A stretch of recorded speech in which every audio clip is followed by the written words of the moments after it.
Hi, welcome to VRLearners। हम आपके लिए ऑनलाइन ट्यूशन शुरू कर रहे हैं जिसमें क्लास 10 मैथ्स के सारे चैप्टर्स डेली अपलोड करेंगे। रेगुलर अपडेट्स के लिए हमारे चैनल को सब्सक्राइब करके नोटिफिकेशन बेल बटन दबाएं। मोरोवर हर वीडियो के एंड में आपके लिए कुछ क्वेश्चंस होंगे जिनका कमेंट में रिप्लाई जरूर करें। तो आइए स्टार्ट करते हैं आज की class. Now question number 8। Question number 8 में दिया गया है an AP consist of 50 terms, that is total number of terms यहाँ दिया हुआ है and this is equals to 50, of which the third term is 12. So third term is 12 and the last term is 106. Here we have to find the 29th term. हम यहाँ suppose कर लेते हैं let the first term of this AP be A and the common difference be D. So हम यहाँ use कर सकते हैं nth term formula। देखिए third term is given and this is 12. third term का मतलब हो जाता है A plus number of terms is here 3, so 3 minus 1 into D is equals to 12. हमने nth term formula यूज किया है, so implies this is A plus twice D is equals to 12. Now let's term this as the first equation. Last term is given, right, और यहाँ दिया गया है कि total number of जो terms हैं वो है 50। तो इसका मतलब हो जाता है लास्ट टर्म क्या हो जाएगा, 50th term will be the last term. So this is equals to 106। Here also we can use the nth term formula. So this is a plus n minus 1, your number of terms is 50, so 50 minus 1 into d is equals to 106। Implies हम लिख सकते हैं इसको a plus 49d is equals to 106. Now let's term this as the second equation. Now equation 1 और 2 देखिएगा, this is a pair of linear equation in two variables और variables है यहाँ a और d। हम यहाँ use करेंगे elimination method to solve this. So हम equation 2 से subtract करेंगे equation 1. So second equation is a plus 49d is equals to 106 and first equation a plus twice d is equals to 12.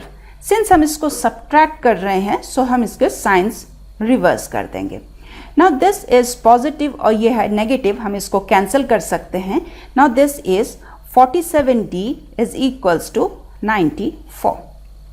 हम इसको 47 से cancel कर सकते हैं, ये 2 times होता है, therefore d is equals to 2. So हमने d find कर लिया। Now substituting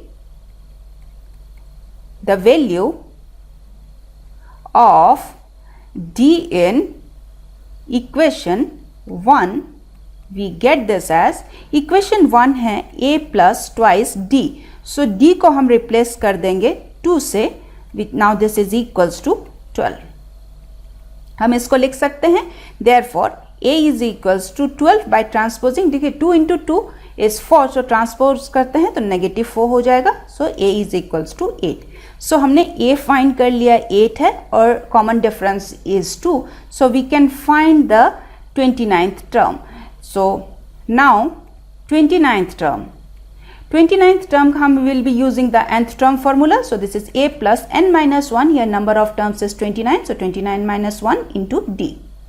So now this is equals to, हम लिख सकते हैं a की वैल्यू हम सब्सटीट्यूट कर देते हैं।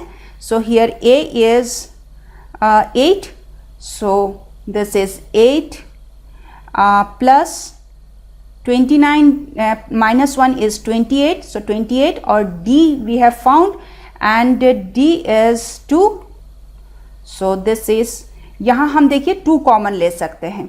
यदि हम इसमें 2 कॉमन लेते हैं, so this is 4 plus 28, so 2 into 32 which is equals to 64. So हम concluding line लिख सकते हैं, hence the 29th term of this AP is 64. Answer. आइए अब देखते हैं आज के सवाल। आप जल्दी से कमेंट में इनके रिप्लाई करें। मोरोवर हमारे चैनल को सब्सक्राइब करके नोटिफिकेशन बेल बटन दबाएं सो दैट आपको हमारे वीडियोस के अपडेट्स मिलते रहें। सो आज के लिए यहीं तक, see you in the next class. Thank you.